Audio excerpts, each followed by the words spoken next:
John Bon Jovi right here in the house. Keep it right here. The big idea is now.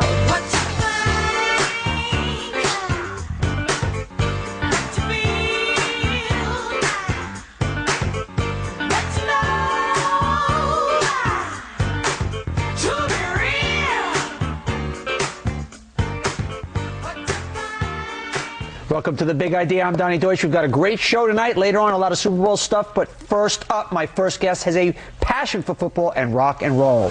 John Bon Jovi is a rock and roll legend.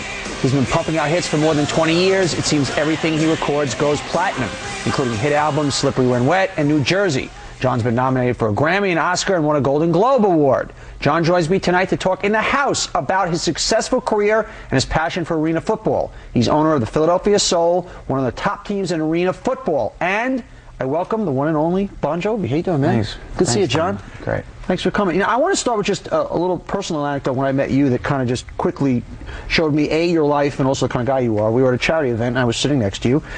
And literally in the course of 45 minutes, I would say 100 people came over to the table as you're putting soup in your mouth. Can I take a picture, John? Can I do this, John? Can I do this? And I'm sitting there watching this going, I'm waiting for you to get up and strangle person number 140, and you just were cool with the whole thing. How do you live your life? The persona is exaggerated. You know, if you're in an environment that invites people to ask you for an autograph, take a picture, they don't want to harm you. They've been touched in some way by the music, and it's memories for them, and so they feel that they know you, and they become a part of a moment in time where they get a picture, an autograph. So if I'm at a function like that, I invite it. I don't shy away from it.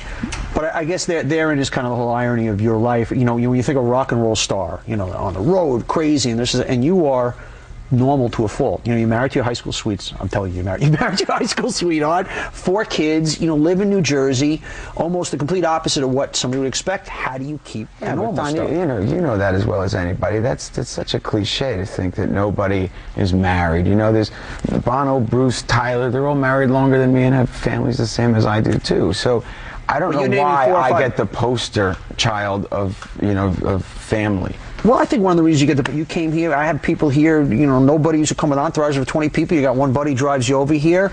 You are one of the most high-profile rock guys of the last 30 years, and you are just this down-to-earth Jersey guy, and it's real. It's not like a bit. I mean, well, a lot of what that is, too, is I live here. I still live in New Jersey.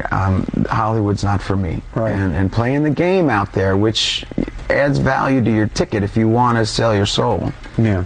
It's short-term, though. And it never appealed to me. I saw through it as a kid and came back east. And even back dating to our second record, it was 85, and we weren't as successful as other bands were becoming in 84 and 85, our first 2 records. And we thought we had to be something else. We had to chase that. We started hanging around with those kind of kids in L.A. and finding your sister's makeup. You know what I mean? All that goofy stuff that we said, this isn't where we're from or what we do, but okay. We came home and wrote a record called Slippery When Wet, and the album cover is a hefty garbage bag squirted with water that I took my fingers and wrote Slippery When Wet. It's one of the biggest selling albums of all time. Why? Because we came home.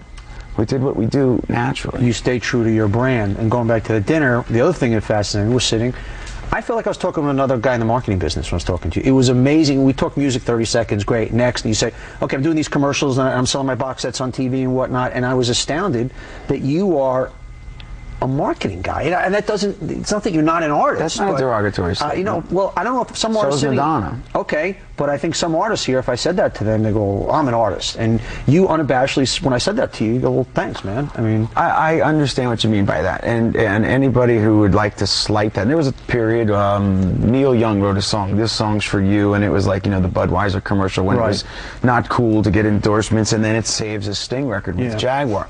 Let me tell you something, in 2005, with what downloading is, with what the big conglomerates of radio stations with a very finite playlist are, if you don't find another way to get your records out to the people so they can hear them, you're beating your head against the wall. We're at a cusp now, having been at this for 20 plus years. I've sold 100 million albums. I could play stadiums around the globe.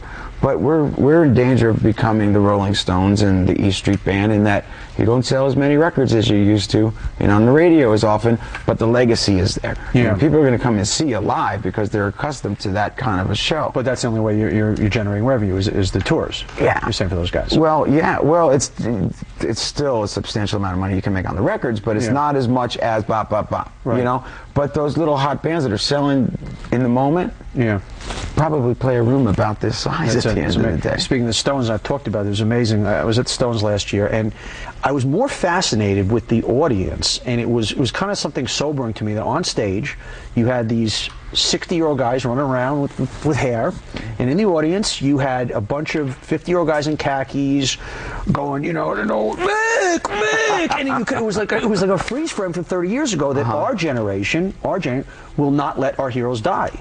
So I would not be shocked if 15 years from now, if you wanted to be, as you're approaching 60, you're going to be up on stage, and I'm going to be in that audience. We could be. We could be. At this point, somebody had asked me a very logical question. They said, "You're past the point of breaking up, aren't you?" And I said, "That's a very smart question, because the answer is yes." Yeah. All the trials and tribulations of youth and money and success and having hit records and then failures as records, we were all through that. Yeah. So when you didn't mention the second coming in our band, when we did Crush, unlike the Stones scenario where you're seeing 50-year-old guys, we found the 12-year-olds again. I didn't realize it was the most self-indulgent song I'd ever written in my life. It's my life. It's now or never. Like Frankie said, I did it my way. It's not. Here I am, you know, quoting something that I thought about because I wanted to make movies. I wanted to own a football team. I wanted to do this. I encourage my band to go and do whatever they want. If they want to make solo records or do whatever, you know, I encourage it because you bring in more information back to the fold. Yeah. So I theoretically go to your house, and your 11-year-old will be listening to your music, not because your dad, who probably doesn't, probably says, I don't want to listen, but along with your friends. I mean, this is an amazing thing also, that we live in a world today that a 44-year-old and a 12-year-old are driving to the same music, and I think you mentioned the word poster boy, you are the poster boy for that. I can't think of an artist. That's true. That's true, and that's an incredible compliment to us. And we were fortunate to write songs that I want to sing at night, mind you. We're not pandering to an audience. I don't have a rapper on stage. I don't go and hang out with a clique of people that I'm not jiving with, you know. I mean, I admire it from a distance. I'm not going to jump on a bandwagon. One thing we never did. You stay true to your brand. I mean, that's it. Speaking of brands, we're going to come back. I want to talk about the Philadelphia Soul, the most successful arena football team. And we're going to talk to Jon Bon Jovi, the artist and the marketing expert. Keep it right here on The Big Idea. We've got more coming Bon Jovi.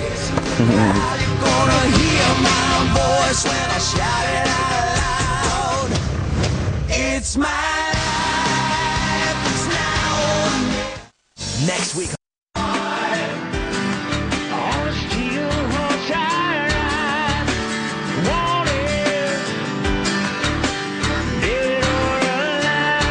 With the musician, singer, songwriter, and actor Jon Bon Jovi, who now has yet another title to add to his resume, owner of the Arena Football League team, the Philadelphia Soul. Take a look. Bon Jovi! No way. What you doing in Vegas, little buddy? We're going to be here for the Arena Bowl this June. You're dreaming. Why don't we settle this thing right now? Go for it.